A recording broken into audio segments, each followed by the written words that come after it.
Hello నమస్తే, నేను journalist YNR. తెలంగాణలో కాంగ్రెస్ పార్టీ 10 ఏళ్ల తర్వాత అధికారంలోకి వచ్చింది. ఈ 10 ఏళ్ల కాలంలో కాంగ్రెస్ పార్టీ గొంతుకలుగా ఉన్న, కాంగ్రెస్ పార్టీ ఫైర్ బ్రాండ్గా ఉన్న అద్దంకి దయాకర్ గారు ప్రస్తుతం మనతో పాటు పాడ్కాస్ట్లో జాయిన్ అవుతున్నారు. కాంగ్రెస్ పార్టీలో పదవుల పందేరం జరిగిన ప్రతిసారి అద్దంకి దయాకర్ పేరు ఏమన్నా కనపడుతుందేమని చూస్తూ ఉంటాం. అక్కడ కనపడట్లేదు. అనూహ్యంగా ఆయన టికెట్ కూడా మిస్ అయ్యారు. 2 ఎన్నికల్లో ఓటమి పాలైనప్పటికీ 2 ఎన్నికల్లో ఓటమి కూడా మిస్టరీగానే ఇప్పటికీ కనపడుతూ ఉంటుంది. సో అద్దంకి దయాకర్ భవిష్యత్ ఏంటి, అద్దంకి దయాకర్ సినిమాలు కూడా యాక్ట్ చేస్తున్నారు ఏదో చూద్దాం, ఆయనతో మాట్లాడదాం. దయాకర్ గారు నమస్తే, వెల్కమ్ టు. నరసింహరావు గారు ఇప్పుడు ఇప్పుడు ఏంటి, లీడర్ అనాలనా హీరో అనాలనా, ఏంటి పొలిటికల్ లీడరా లేకపోతే హీరోనా? జనరల్గా అద్దంకి దయాకర్ అనేది బెటర్. అద్దంకి దయాకరే బెటర్. సిటీ లీడర్ అనే దానికంటే కూడా పొలిటీషియన్ కంటే యాక్టర్ కంటే కూడా సామాజిక ఉద్యమకారుడుగానే ఎక్కువ గుర్తున్నాడు, ఎక్కువ రిజిస్టర్ అయ్యాడు. మామూలుగా అందరు కూడా ఉద్యమకారుడిగా గుర్తిస్తారు. కాకపోతే కాంగ్రెస్ పార్టీలోకి వచ్చినాక ఫేస్ కొంచెం మూడు రంగుల వైపు మళ్ళీంది. బట్ ఆ ఉద్యమ స్పిరిట్ కొంత కాంగ్రెస్ పార్టీతో పనిచేయడం వల్ల ఒక సిన్సియర్ పొలిటికల్ లీడర్గా అయితే ఒక గుర్తింపు వచ్చింది. ఉద్యమకారుడిగా ఉన్నారు కాబట్టి సీరియస్నెస్ ఉంటుంది ఇమీడియట్గా. సీరియస్నెస్ తర్వాత కొంచెం కమిట్మెంట్ కూడా. మామూలుగా ఎవరు టికెట్ ఇవ్వకపోతేనో, రాజకీయ అవకాశాలు లేకపోతేనో మారుతున్నారు, గెలిచినా మారుతున్నారు. ఆ పరిస్థితిలో ఓడినా ఉన్నాం, పార్టీ టికెట్ ఇవ్వకుండా ఉన్నాం, పార్టీ గెలిచినా పదవి లేకుండా ఉన్నాం. సో ఇది ఉద్యమాలు చేసినట్టే ఉంది, నాకు ఉద్యమం చేసినట్టే ఉంది. సో నా నేచర్ కూడా ఉద్యమ నేపథ్యమే కాబట్టి సో డిఫరెంట్ పొలిటికల్ లీడర్ కనపడతా. దయాకర్ గారు ఎందుకంటే నేను అన్నాను పిలుస్తాను గారు. ఎందుకు మీరు తెలంగాణలో కొట్లాడే వాళ్ళని తెలంగాణ సమాజం వదులుకోదు, క్యారీ చేస్తూ ఉంటుంది, వాళ్ళకి ఏదో సందర్భాలు అవకాశాలు ఇస్తూ ఉంటుంది. మనం రీసెంట్గా చూస్తే రఘునందన్ గారు కావచ్చు, తెలంగాణకు సంబంధించి ఈటెల రాజేందర్ గారి విషయంలో కావచ్చు, తెలంగాణ సమాజం వాళ్ళని అట్టుపెట్టుకుంది, వాళ్ళని గెలిపించుకుంది. మీ విషయంలో ఎందుకు అది జరగలేదు? అంటే కారణం చెప్పలేను, కానీ మీతో రాజకీయాల్లో మొదటి నుంచి కూడా పోరాటమే. 14 టికెట్ పోరాటమే. టికెట్ రావడానికి పోరాటం చేశారు.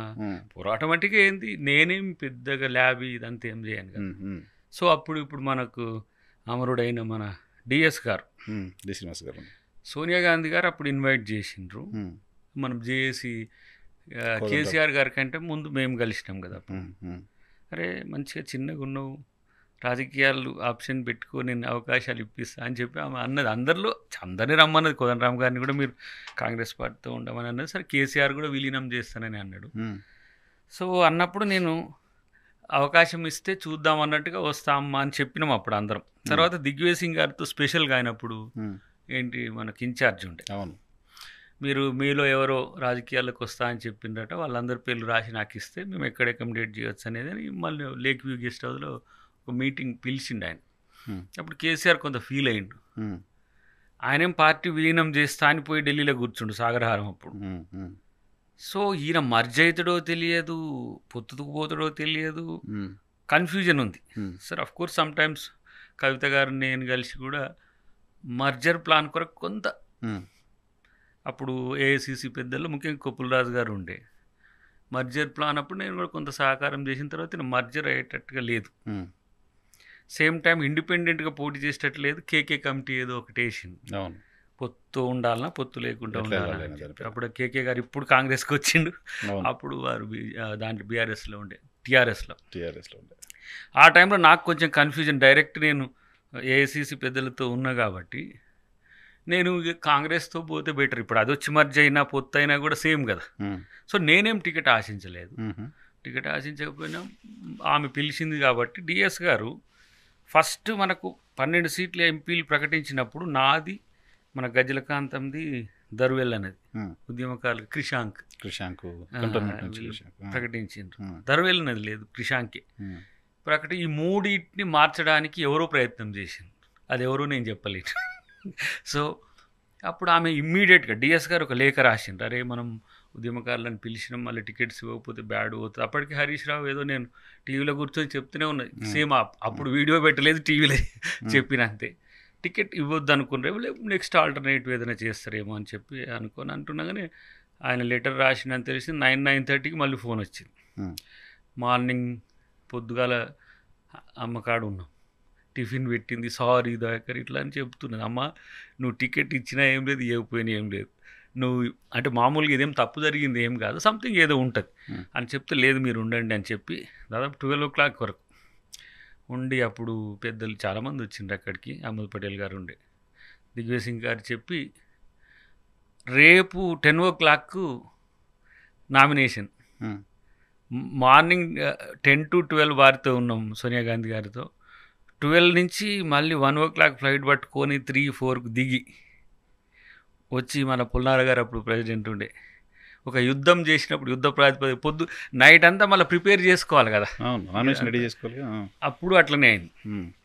సెకండ్ టైం కూడా తక్కువ మార్జిన్తో పోయి, నేను టికెట్ ఎప్పుడేమి ఎవరినేమి అంటే అడిగినది ఏం లేదు, లాస్ట్ ప్రిసీడింగ్ ఎవరైతే ఉంటారో తక్కువ ఓట్లతో పోయిన వాళ్ళకి ఇవ్వాలనే ఉద్దేశంతో, అప్పుడు నేను అసలు టికెట్లు అందరూ వార్ రూమ్ చుట్టూ అటు ఇటు ఉంటుంటే నేను గోకర్ణకు పోయినా, ఏదో పితృ పూజలని మా కుటుంబంలో ఉంటే అడిగి పోయేసరికి మళ్ళీ ఫోన్ చేసిండ్రు అందుబాటులో ఉంటే, ఒకవేళ టికెట్ మారుస్తున్నామని చెప్పడానికి ఏమో పిలుస్తున్నాను అనుకున్నా నేను. ఓకే, ఇక్కడ ఒక పెద్ద తంతు, ఇక చాలాసేపు 2 రోజులు, చివరికి నాదే మళ్ళీ సీట్. అప్పుడు కూడా అప్పుడు రాహుల్ గాంధీ గారు ఇంటర్వ్యూ చేసిండ్రు. రాహుల్ గాంధీ గారు అసలు ఈ దయాకర్ ఎవరు, ఇంత ఇష్యూ ఎందుకు అవుతుంది, అప్పుడు భక్తి చరణ్ దాస్ గారు ఉండే, దళిత ఉద్యమాలు చేసిండు, తెలంగాణ ఉద్యమం చేసిండు, నాకు తెలిసిన వ్యక్తి, నేను స్క్రీనింగ్ కమిటీ చైర్మన్. అప్పుడు నేను మందకృష్ణ గారు SC/ST అట్రాసిటీస్ దాని కొరకు దేశవ్యాప్తంగా ఒక 12-13 రాష్ట్రాలు తిరిగి ఒక పెద్ద మీటింగ్ పెట్టాం. దానికి రాహుల్ గాంధీ గారు చీఫ్ గెస్ట్కి వచ్చిండే, సీతారాం యేచూరి గారు. ఎవరో నాకు చెప్పాలనేసరికి వారితో నేను దిగింది, కలిసింది, చెప్పేసరికి అరే దయాకర్కి ఇవ్వాలి, సరే నేను ఇది చూస్తా ఎందుకు అయిందని. ఆయన మళ్ళీ నెక్స్ట్ డే పిలిచిండు, సరే నాది, రఘువీర్ రెడ్డి గారిది, కౌశిక్ది, హుస్నాబాద్ కౌశిక్ది, 3 ప్రవీణ కౌశిక్ కౌశిక్ రెడ్డి గారు, ఆయనకు టికెట్ వచ్చింది, రఘువీర్ గారికి ఎంపీ ఇస్తాను, నాది నేను చెప్తాను వెళ్ళిపో, నీకు కూడా టికెట్ ఇవ్వలేదా, నన్ను చూడగానే నీకు కూడా టికెట్ ఇవ్వలేదంటే సంథింగ్ ఏదో ఎంపీ అటు ఇటు అంటుంటే, సరే నేనేం చెప్తే అది వెళ్ళిపో అన్నాడు. నేను ఫ్లైట్ దిగి వస్తూనే ఉన్నా, అప్పుడు అనౌన్స్ చేసాడు. మళ్ళా సేమ్ మళ్ళీ నెక్స్ట్ డే ఉరుకుల పరుగుల మీద వేసినాం. అఫ్కోర్స్ ఆ 12 days చేసిన ప్రచారమే దాదాపు 89,000 లెక్క, కానీ నాకు తెలిసి 91,000 పైచీలు కోట్లు వచ్చినాయి. అది మేనేజ్మెంట్, అది పెద్దది జరిగింది. అప్పుడు అంటే టికెట్ అనేది ఎట్లా ఉంటుంది అనేది. థర్డ్ టైం ఏమన్నాడు రేవంత్ రెడ్డి గారు, అప్పుడు ముందు ఎట్లా మరి టికెట్ అంటే సమ్ ప్రాబ్లమ్స్లో ఉంది అది అయినో, బట్ నేను టికెట్ కొరకు అయితే సీరియస్గా కొట్లాడొద్దని అనుకున్నా, ఇట్లా ఉంది అని చెప్పిన.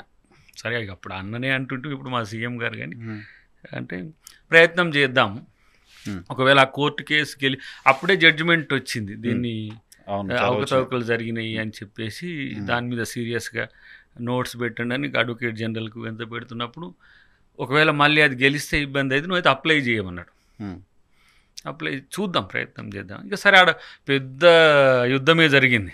లాస్ట్కు 11996 అద్దంకి దయాకర్ ప్లేస్లో మందుల సామీలు ఉన్నది. దానికే నేను మా ప్రపంచ తెలుగు వాళ్ళని ఆకర్షించిన వీడియో చేసి పెట్టాల్సి వచ్చింది.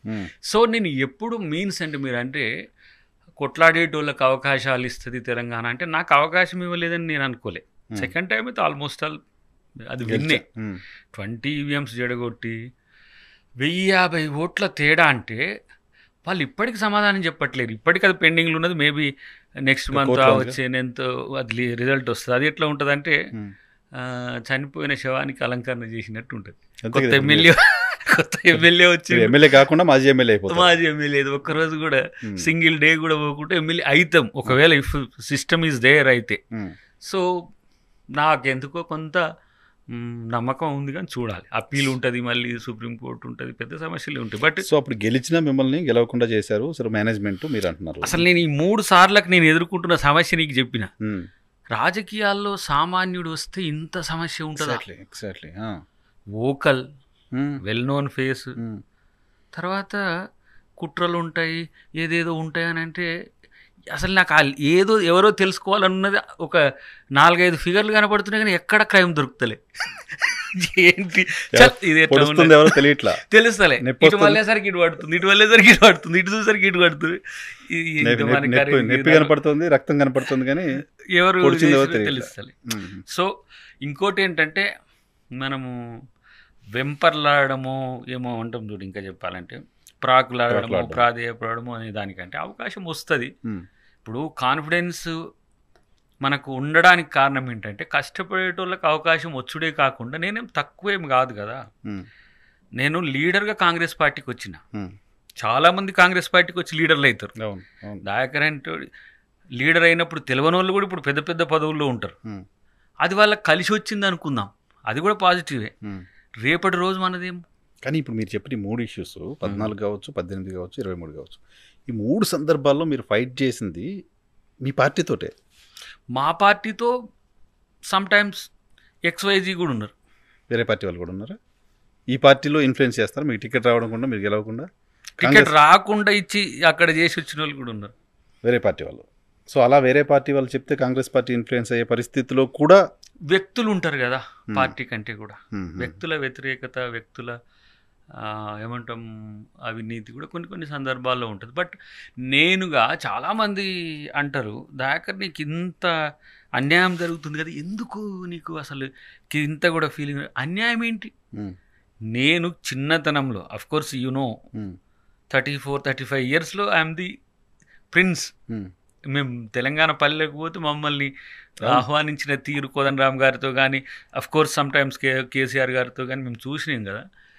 గంతకంటే ఎక్కువ నీకేమి ఖ్యాతి, ఉద్యమంలో వచ్చిన అగౌరవం కంటే అది లైఫ్ లాంగ్.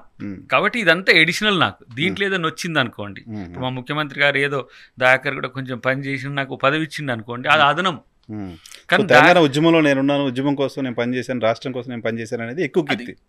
ఇప్పుడు అది అనేది మన వాళ్ళు ఇట్లా మిత్రులే చేస్తున్నది, రికార్డ్ కూడా చేస్తారు, ఒక బుక్ కూడా రాస్తే. ఏంటంటే నా కోణం నుంచి నేను అన్ని యాంగిల్స్లో, ఇప్పుడు మన మిలియన్ మార్చ్, సాగరహారం, తర్వాత సకల జనుల సమ్మె, నేను చాలా మందికి చెప్పిన మీ కోణం నుంచి ఉద్యమాన్ని రచించుకోండి అట్లా. ఇప్పుడు every angle is there. So అది ఒక జీవిత కాలానికి సరిపడే ఉద్యమం జస్ట్ 2009 to 2014 చేసినాం మనం. దాంట్లో జర్నలిస్టుల పాత్ర కూడా ఉంది. జర్నలిస్టులు ఏం చేసిండ్రు, మీరు టీవీలలో పని చేసుకుంటే ఏం చేసిండ్రు, మేము ఎట్లా గోడలు దునికినాము, దానికి మీడియా ఎట్లా సహకరించింది, ఏ సందర్భాలు, అవన్నీ కూడా ఒక హిస్టరీగా ఉంటుంది. But Telangana movement after independent movement తర్వాత అంత ఒక థ్రిల్లింగ్, ఒక క్రైమ్ సస్పెన్స్ లెక్క ఉన్నది. నేను ఇప్పుడు అది చెప్తుంటే నాకే మన రికార్డ్ చేసే పిల్లలంటే అమ్మా ఇంత జరిగిందా అన్న అని. సో అది ఒకటి ఏంటంటే ఒక సాటిస్ఫాక్షన్. బట్ నేను ఇప్పుడు 10 years తర్వాత సోనియా గాంధీ గారు ఇవ్వలేదు, 2014 తర్వాత తెలంగాణ ఇవ్వలేదు. అదే జబ్బకు సంచి కదా, అంతేగా తెలంగాణ వచ్చేంత వరకు. ఎందుకంటే అది వాస్తవానికి నేను ఎప్పుడు వస్తుందో ఏంటో తెలియకుండా మొదలుపెట్టింది కదా తెలంగాణ ఉద్యమకారుణ్య అంటే. అఫ్ కోర్స్ బట్ స్పెసిఫిక్ కాదు. మొదట్లో నేను మాల్మానాడు జనరల్ సెక్రటరీగా ఉంటుంది, ఉమ్మడి ఆంధ్రప్రదేశ్లో అన్ని ప్రాంతాలు తిరుగుతుంటుంది.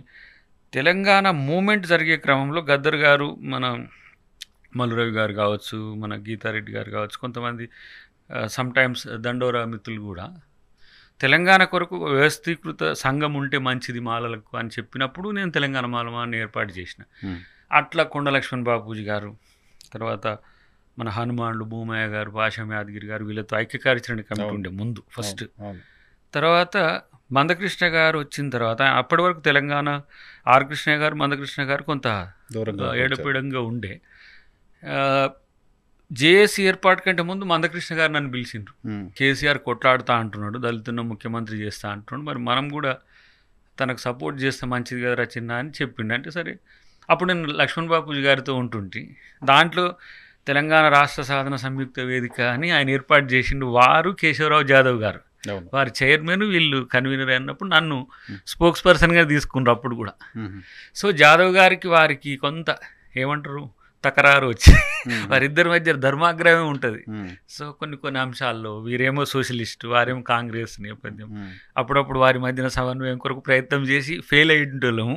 సరే, అది కోదండరామ్ గారి మధ్యన, కేసీఆర్ గారి మధ్యన జరిగినప్పుడు కూడా చేసి సక్సెస్ అయినాం అప్పుడు. సో విడిపోయినాక నన్ను కన్వీనర్ చేసిండు. ఏదో ఈయన పెద్ద, ఆయన కొంచెం మోరల్గా ఉన్నాడు, కొంచెం మన మైండ్కి దగ్గర ఉంటుంది అంటే లేదు లేదు మనం ప్లాన్ చేద్దాం రమ్మని చెప్పి తీసుకొచ్చింది. అప్పుడు అట్లా చేసుకొచ్చిన నేను, నాకు కేసీఆర్తో పరిచయం. పాయింట్ ఏంటంటే ఇప్పుడు సరే మీరు 5 ఏళ్ళ ఉద్యమం గుర్తుంది మీకు, 5 ఏళ్ళు తెలంగాణ కోసం కొట్లాడిన ఉద్యమం వీళ్ళతో జాయింట్ యాక్షన్ 9 to 14 గుర్తుంది. బట్ 14 నుంచి 23 వరకు మీరు కాంగ్రెస్ పార్టీ కోసం అదే స్థాయిలో పోరాటం అంతే. ఇప్పుడు మనం ఎట్లా అంటే దాన్ని ఎట్లా పోల్చితే బాగుంటుంది,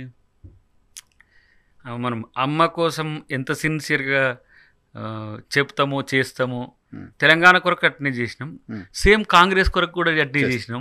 అది కూడా సోనియమ్మ కోసం. ఎందుకంటే ఎందుకో సంథింగ్ కనెక్టెడ్.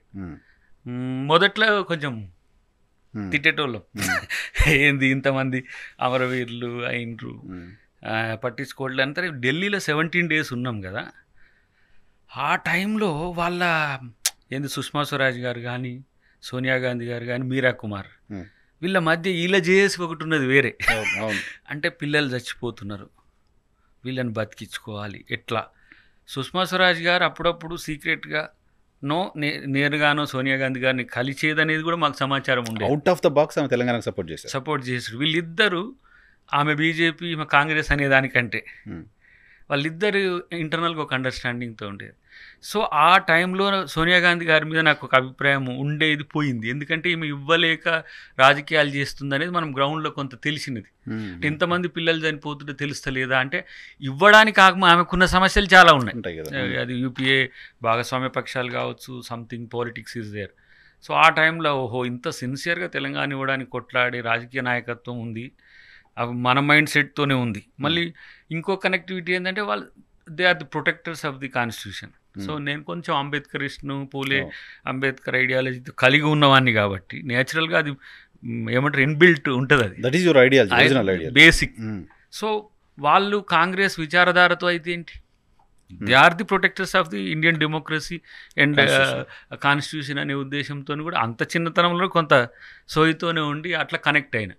తర్వాత నాకు టికెట్ ఇచ్చేటప్పుడు ఆమె మాకు టిఫిన్ పెట్టుకుంటూ సోనియా గాంధీ గారు ఏదో కొంచెం మిస్టేక్ అయింది, ఏం కాదు నేను చూస్తా మీరు కామ్గా ఉండండి అని చెప్తుంది. మనం టికెట్ ఇచ్చినాం లేవు, మేము ఇట్లనే అన్నాం, మీరు మా మీద బ్లెస్ చేస్తే చాలు మేము పోయి కొట్లాడతాం, రేపు పవర్లోకి వచ్చినాక ఏదైనా ఇస్తారులే అమ్మ అంటే లేదు లేదు లేదు ఇది తప్పు సంకేతం పోద్దని చెప్పి ఆమె కన్సోల్ చేసిన తీరు. సార్ అఫ్ కోర్స్ అప్పుడు మన వాళ్ళు కూడా ఉన్నారు, జేఏసీ వాళ్ళు కూడా ఉండే, యూపీఏ చైర్పర్సన్, అప్పుడు యూపీఏ చైర్పర్సన్. ఎంత నైట్ 9:30 ఫోన్ చేసింది అప్పుడు సంథింగ్ శ్రీధర్ బాబు గారు వీళ్ళంతా కూడా కొంత చేస్తే ఆమె తెల్లారి 10 o'clock ఇక్కడ ఉండాలని చెప్పింది. అంటే 12 hours ఆడ ఉన్నాం. టికెట్ ఒకసారి అనౌన్స్ అయినాక మార్చేది ఉండదు 11th hour, అది కూడా అది మార్చినందుకు అట్లా కనెక్టివిటీ. అరే కాంగ్రెస్ పార్టీ కొరకు చేయొచ్చు, సోనియా గాంధీ గారు ఉన్నారు కాబట్టి ఇంకెక్కువ చేయొచ్చు అని. సీన్ కట్ చేస్తే 14 elections తర్వాత నేను దాసు శ్రవణ్ గారు రాహుల్ గాంధీ గారిని కలిసినాం. తను ఆ రోజే లోక్సభకు పోయి వచ్చిండు, చాలా ఫైర్ అయ్యి వచ్చిండు ఫస్ట్ టైం నాకు తెలిసి. ఆయన మామూలుగా ఫైర్ కావడం అనేది చూడలేదు. పోయింటే చాలాసేపు ఒక 18 to 20 minutes 5 minutes కొరకని ఇచ్చిన టైం. ఇక చర్చించుకుంటూ పోతే తను చాలా హ్యుమానిటీతో ఉన్న పరిస్థితిని గమనించిన, కొంచెం విజ్ఞతతో వ్యవహరించడం కాదు ఆయన విజన్ కూడా నాకు మోడర్న్ ఇండియాలో ఎట్లా పాలిటిక్స్ ఉండాలనే దాని మీద ఒక విజనరీ అనిపించి అప్పటి నుంచి రాహుల్ గాంధీ గారితో కూడా ఒక అభిమానిగా మారిపోయాను నేనైతే. సో అక్కడ నేను ఇప్పుడు మా పార్టీ మారకపోవడానికి కారణాల్లో సరే 2 సార్లు ఓడిపోయిన తర్వాత ఉత్తమ్ అన్న కూడా చాలా సిన్సియర్గా పనిచేసిన తర్వాత కూడా 2వ సారి అధికారంలోకి రాని తర్వాత రేవంత్ రెడ్డి గారు వచ్చిండ్రు, వర్కింగ్ ప్రెసిడెంట్గా ఉన్నారు. కొన్నిసార్లు ఇక మేము పర్సనల్గా అంతకుముందు కూడా వారు టీడీపీలో ఉన్నప్పుడు కూడా కలిసేది. కొంత కసితో కొట్లాడే వ్యక్తి కాబట్టి కనెక్టింగ్ ఉన్నది. కొట్లాడదాం మీరు ఇదే సిన్సియర్గా ఉండండి అని చెప్పి నేను బెల్లయ్య నాయక్ గారు ఇక మీ మూమెంట్ నుంచి వచ్చిన వాళ్ళం కదా, సో కొట్లాడదాం మీరు కొంచెం సమయం ఇవ్వండి, సమయం వచ్చినప్పుడు ఎట్లా చేయాలనే దాని విషయంలో అంటే ఇంకా నేను రాజకీయాలకు కూడా రాజీనామా చేయాల్సి వస్తుందేమో అనుకున్న క్రమం. పవర్ లేకపోతే కాదు, కొట్లాడే తత్వం లేకపోతే కొంచెం కష్టమే. అంటే కొట్లాడే తత్వం అంటే ఏంటి, ఉత్తమ్ గారిది ధర్మాగ్రహం టైప్ ఉంటుంది, అంటే రాజనీతి కూడా ఉంటాడు ఆయన. ఏది టిట్ ఫర్ టాట్ లెక్క మన ఏంది మన కేసీఆర్ గారు అన్నట్టుగా ఆయన అన్నాడు. ఓ రోజు దాని కూడా ఒకసారి జోక్ చెప్తా, ఆయన ఏదో అక్కడికి పోయొచ్చిండు మనోడు, మహారాష్ట్రకు పోయొచ్చిండు. ఇది వచ్చిన రోజు పార్టీ విస్తరణ కోసం ఏదో ప్రెస్ మీట్ పెట్టాలి, ఇట్లనే వచ్చింది లంబుగాడోడు డుంబుగాడు అని అని అంటాడు కదా. అనగానే మరి లంబుగాడేవాడు డుంబుగాడేవాడు, లంబుగాడే అనాలి డుంబుగాడే తిట్టాలంటే లంబుగాడు అంటే నువ్వా, డుంబు అంటే ఇట్లా అంటే వాళ్ళు ఎంత ఏమంటారు ఎథికల్గా నేను తిట్టా, కేసీఆర్ తిట్టిండని నేను తిట్టా అని అంటే అంత సామరస్యపూర్వకంగా ఉండేది. కానీ రేవంత్ రెడ్డి గారు వచ్చిన తర్వాత ఏంది లంబు డుంబు అంటే ఈయన డింబు డంబు వచ్చే అట్లా కొంత కాన్ఫిడెన్స్ని క్రియేట్ చేసిండ్రు. అంటే మోడ్ ఆఫ్ ది పాలిటిక్స్ ఎట్లా ఉంటే దానికి అట్లా చేయడం వల్ల కొంత రేవంత్ రెడ్డి గారికి ఎక్కువ యాక్సెప్టెన్స్ వచ్చింది. ఎట్ ద సేమ్ టైం ఇక టికెట్లు రాజకీయాలు, అసలు రాజకీయాలు కూడా ఈ పరిస్థితులు అవసరమా అని మళ్ళీ పూర్వాంకంలోకి నాకు ఒకటి ఉండే, ఓబీసీలకు చట్టసభలో రిజర్వేషన్లు ఒకటి, మహిళా రిజర్వేషన్ బిల్లు ఒకటి, తర్వాత ఇప్పుడు ఏంటిది న్యాయస్థానాల్లో కూడా అన్ని రంగాల్లో రిజర్వేషన్లు పెడితే కొంత కింది, ఇప్పుడు న్యాయస్థానంలో రిజర్వేషన్లు లేవు కదా, ఇట్లాంటివి ఒకటి పెట్టుకొని దేశం మొత్తం తిరగాలని ఉండే. ఎందుకంటే ఎట్లాగో రాష్ట్రంలో తెలంగాణలో అంతకంటే ఎక్కువ కొట్లాడడం అనేది ఆల్మోస్ట్ ఆల్ ఇక మేము ఇక రప్చర్ ఒక 3-4 వేల గ్రామాలకు పూర్తిగా తెలిసి తిరిగిన వాళ్ళం. సో ఇంకోటి ఏంది ప్యాషన్, నాకు కోరిక ఏంటంటే సోషల్ మూమెంట్ నేషనల్ వైడ్గా చేసుకోవచ్చు, టైం వేస్ట్ చేస్తున్నానా అనుకున్న క్రమంలో రేవంత్ రెడ్డి గారు వచ్చింది. సో వాళ్ళిద్దరికి తోడు రేవంత్ రెడ్డి గారు ఎలాంటి కనెక్షన్ అంటే మీన్స్ వ్యక్తిగతంగా వారు టీడీపీలో ఉన్నా కూడా ఒక ఏంటిది పోరాడే తత్వమే మమ్మల్ని కలిపింది ఒక రకంగా. ఇక్కడికి వచ్చినాక వ్యాస్ట్ డయాస్, ఇది చాలా పెద్ద పార్టీ ఆబ్వియస్లీ, ఇక్కడ జాతీయ స్థాయిలో వారు ఒక ఎంపీగా గెలిచి ఈరోజు ముఖ్యమంత్రి కాగలిగిండ్రు. అంటే పని చేసేటానికి అట్లా అవకాశం ఉంటుంది. చాలామంది నీకు అట్లా రాలేదంటే రేపు వస్తుంది, అది వేరే విషయం. కానీ కొట్లాడేది ఒకటి, రెండోది అరెస్ట్ అయిన తీరు. ఆ రోజు పాప నిశ్చితార్థం రోజు చేసిన తీరు అంటే ఒకవేళ జరిగితే జరగవచ్చు, ఏదైనా అయితే కావచ్చు. రాజకీయాల్లో ఇక నేను మాత్రమే నిజాయితీ పరుడని ఎవరు నవ్వుకోదురుగాక. కానీ అది కూడా ఉన్న తర్వాత తను ఇక్కడ కూడా తగ్గలే. మన ఆలోచనలు తన ఆలోచనలు దగ్గరగానే ఉంటుండే, కార్యాచరణలో చాలా డిఫరెంట్ ఉంటుంది. సేమ్ ఆలోచనను కార్యాచరణకు తీసుకుపోవడంలో చాలా తెగింపు ఉంటుంది. కాబట్టి ఎస్, తనను సరే నాకు అందరూ ఉత్తమ్ గారైనా భట్టి గారైనా దామన్ అయితే ఆల్మోస్ట్ అలాగే జస్ట్ లైక్ చోటా బ్రదర్ అన్నట్టుగా ఉంటా, సమ్ టైమ్స్ సన్ లెక్క ఉంటా. బట్ దామన కూడా అన్నాడు రేవంత్ వస్తే మంచిగా ఉంటుంది. ఎందుకంటే ఒక డైలాగ్ వేసిండు ఆయన, అప్పుడు కొంత వివాదాస్పదమైంది. రాయలసీమలో రెడ్లు ఒకసారికి అధికారం తెచ్చుకున్నారు, మన ప్రాంతంలో ఎందుకు తెచ్చుకోవట్లేరు అని ఒక డైలాగ్ వేస్తుంది, కొంత వివాదాస్పదమైనది. సో అలాంటప్పుడు ఒక యంగ్ రెడ్డి సోషల్ కాన్సెప్ట్ ఉన్న వాళ్ళు ఎవరు ఉంటే బాగుంటుంది అనుకున్నప్పుడు తనతో కనెక్టింగ్లో ఉండేటోళ్ళం. కానీ కాంగ్రెస్ పార్టీలకు తను వస్తాడు, మేము కలుస్తాము, ఇట్లా కలిసి పనిచేస్తామని అనుకోకుండా వచ్చిన తర్వాత ఒక కాన్ఫిడెన్స్ పెరిగింది. సో ఇక దానికి హద్దే లేకుండా రెచ్చిపోయిన సంఘటనలు.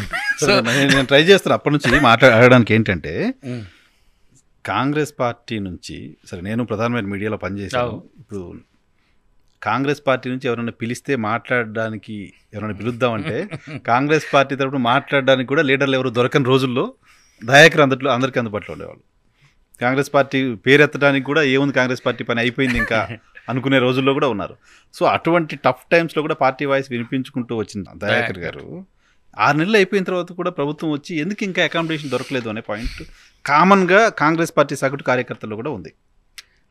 దొరకదనేది లేదు, దొరకదు కాదు, దొరకలేదు ఎందుకు అని దానికి కొన్ని పర్ముటేషన్ కాంబినేషన్ చెప్పడానికి మీకు అది ఇబ్బంది ఉంటే ఇప్పుడు చెప్పడానికి ఇబ్బంది కూడా ఏం లేదు, కానీ చెప్పాల్సిన అవసరం కూడా రాదు. రేపు మంచి అవకాశం వచ్చినప్పుడు అది ఫెయిడ్ కామెంట్ అవుతుంది. అంటే ఎప్పుడు కూడా మనం ఒక స్టేట్మెంట్ ఇస్తున్నాం అంటే భవిష్యత్తుకు అది తప్పు అనిపించద్దు. కానీ అటువంటి 1-2 స్టేట్మెంట్లు గతంలో ఇవ్వడం కారణంగానే ఈ గ్యాప్ వచ్చిందా అంటే అది కూడా నా దృష్టిలో తప్పేనా, అది కూడా చెప్తా. కానీ ఇంతకుముందు ఒక వ్యాలిడ్ అన్నారు, ఎవరైనా మాట్లాడడానికి డేర్ చేయని క్రమంలో కాంగ్రెస్ పార్టీలో అప్పటికి రేవంత్ రెడ్డి గారు ఇంకా రాలేదు, వారు టీడీపీ నుంచే ఉండి వారు చాలా సీరియస్గా ప్రెస్ మీట్లు ఉంటుండే. నేను కమ్యూనిస్టుల మీటింగ్లో కన్క్లూడింగ్ మీటింగ్లో పినరపి విజయన్ వస్తున్నాడు, సీఎం ఆఫ్ కేరళ. నన్ను బెలే గారిని స్టేజ్ మీద కూర్చోబెట్టిండ్రు, విజయన్ వచ్చి కేసీఆర్ కాడ కూర్చున్నాడు. లంచ్ కూర్చుండు పథకాలు పెంచుకుంటుండు. మరి మేమీడికి ఎందుకు వచ్చినట్టు ఎర్రి పప్పాల లెక్క నాకు ఇక పిచ్చి లేచింది. నేను గేట్ నుంచి ఇక్కడి వరకు వచ్చిన, ఇది స్టేజ్ వరకు. తుంగతుర్తిలో కమ్యూనిస్టులు కొంత అంత ప్రాంతంలో ఉంటే, డాడీ కూడా కమ్యూనిస్ట్ నేపథ్యం కాబట్టి తుంగతుర్తిలో ఉన్న వాళ్ళంతా కలిసిండ్రు. వాళ్ళు అప్పటికీ బాధపడుతుండ్రు, ఏడుస్తున్నారు. వాళ్ళ కళ్ళల్లో జీర చూసినారు. ఏంది ప్రభుత్వం మీదనే వచ్చిన ప్రజల్లో వ్యతిరేకత ఉంది. నాయకులు పోయేమో కేసీఆర్ కాడు ఉన్నారు. వీరభద్రం గారు స్టేజ్ మీదనే ఉన్నాడు ఆయన పాదయాత్ర ముగింపు. నేను ఎవరితో పెద్ద ఆయనతో అన్న, ఈ మమ్మల్ని ఎందుకు పిలిచింది దీంట్లో, మేము సీరియస్ యాంటై కేసీఆర్ కాదు, ప్రభుత్వం చేస్తున్న విధానాలు చాలా ఘోరంగా ఉన్నాయి కాబట్టి మమ్మల్ని ఇట్లా ఇబ్బంది అయిందని ఆ రోజు ఒక 5 minutes సీరియస్ స్పీచ్ ఉంటుంది.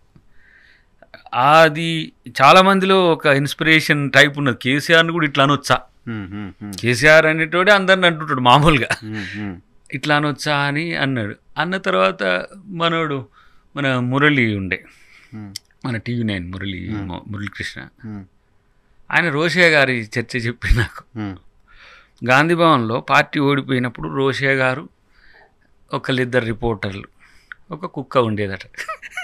అంతే కదా, 94 నుంచి 2009 వరకు, 99 తర్వాత కూడా చాలా రోజులు. అప్పుడు నుంచి ఆయన అసలు దేని మీదనైనా చంద్రబాబు గారి మీద ఒంటి కాల మీద లేసుకుంటేనే, అంటే ధర్మాగ్రహం ఆయనది కూడా, ఆవేశం ఏదో సీరియస్గా ఉంటాడు కానీ ఆయనది ప్రజలకు జరిగే నష్టాన్ని.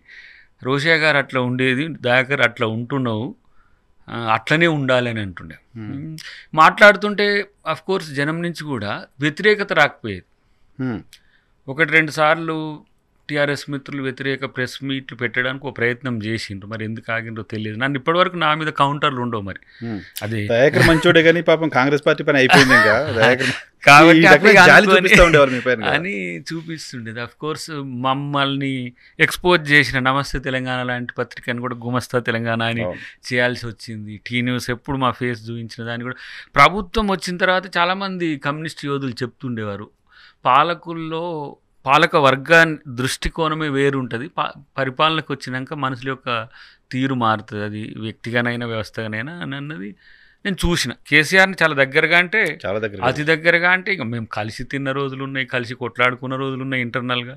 సో పార్టీ టీఆర్ఎస్ కాకపోయినా ఆ సాన్నిహిత్యం ఉంది, అంత సాన్నిహిత్యం కుటుంబంతో ఉంది, వాళ్ళతో ఉంది. కానీ వాళ్ళ కుటుంబ సభ్యులు కూడా ఫోన్ చేసి దయాకర్ నువ్వేనా బాబుని ఇట్లా అని అంటుండే సమ్ టైమ్స్. ఇప్పుడు వ్యక్తిగతంగా కేసీఆర్ గారికి నాకేం గట్టి పంచాయతీ లేదు, ఏ పంచాయతీ లేదు ఇప్పటికి కూడా. నేను ఇంతవరకు తారసపడలేదు ఎక్కడ, కానీ కలిసినా కూడా నాయనేం వ్యతిరేకించేటట్టుండో, నేను ఆయనేం వ్యతిరేకించే పరిస్థితి. కానీ విధానాల మీద ఉండే కోపం మాత్రం నాలో అపరిచితుడు అప్పుడప్పుడు లేచి తనని అంటుండే, దాన్ని అప్పుడప్పుడు భరించేవాడేమో. బట్ నేను అంతలా మాట్లాడుతున్న క్రమంలో రేవంత్ గారు జాయిన్ అయిన తర్వాత చాలా రిస్క్ తప్పింది నాకు. ఇక మిగతా ఫోకస్ అటు డైవర్ట్ అయిపోయింది. అంటే ఇప్పుడు యుద్ధం చేయాలంటే ఆయం జాలాలి కదా. ఇప్పుడు మా డాడీకి వెనకటికి తుపాకీ, తెలంగాణ సాయుధ పోరాటంలో తుపాకీ ఏమనిపోతే మా డాడీ రివర్టర్ లెక్క బక్కగా ఉండేట. ఇప్పుడు ఫోర్స్ ఇటు పోతే మళ్ళీ వెనకకి ఇట్లా వస్తుంది కదా, మరి అంత గుండె ఉండాలనేది అది. అయితే నువ్వు గుత్ప బ్యాచ్లో ఉండు రామలచ్చు అన్నారు. అంటే ఇక గుత్ప నాకు నచ్చదు, పటేల మన బిఎన్ రెడ్డి గారు అంటే తుపాకి ఉండాలని. అప్పుడు నాకు ఆయం సరిపోలే. అలాంటప్పుడు కొట్టగలిగినోడు వచ్చినప్పుడు మనం వీలైనంత సహకారం, తను మిగతా అంశాల్లో పర్ఫెక్షన్ ఉన్నప్పుడు, తర్వాత తను ఎమ్మెల్యేగా ఉన్నాడు, కొంత పోరాడిండు కేసీఆర్ అనే ఉద్దేశంతో ఇక మేము కొంచెం తగ్గినాం. కానీ పోరాడే విషయంలో ఇప్పటికీ నాకు అధికారంలో లేకపోయినా ఇప్పుడు పోరాటం లేదు నాది, ఇప్పుడు సమాధానమే. ఇప్పుడు నేను పవర్లో లేకపోయినా నేను పార్టీలో చేయాల్సి వస్తుందా అని పాయింట్ చెయ్యను. పార్టీ మనుషుల పైన కూడా గతంలో మీరు డైరెక్ట్గా అడుగుతున్నా, వెంకటరెడ్డి గారి గురించి మాట్లాడిన మాటలు నష్టం చేశాయా? నష్టం అంటే కొంచెం ఆయనకి ఇబ్బంది అయింది. ఈ మధ్య ఎక్కడ చూసా వెంకటరెడ్డి గారు మీరు కౌగులించుకోవడం, కలిసి మాట్లాడడం. అటు తర్వాత కూడా కలిసినాం, అప్పుడు అంత ప్రయారిటీ రాలే. అటు తర్వాత కూడా 2-3 సార్లు కలిసినాం. ఏదో ఫ్లోలో అన్నావు కానీ నువ్వు నన్ను అనవడం అనేది మంచిది కాదు అది అని చెప్పి. అంటే వెంకరెడ్డి గారు నేను కూడా ఉన్న తీరు సేమ్ కేసీఆర్ రేవంత్ రెడ్డి గారు ఉన్నట్టే ఉన్నారు కదా, చాలా దగ్గర. అంటే చాలా ఫస్ట్ ఎలక్షన్స్ తను నాకు ప్రచారానికి వచ్చిండు.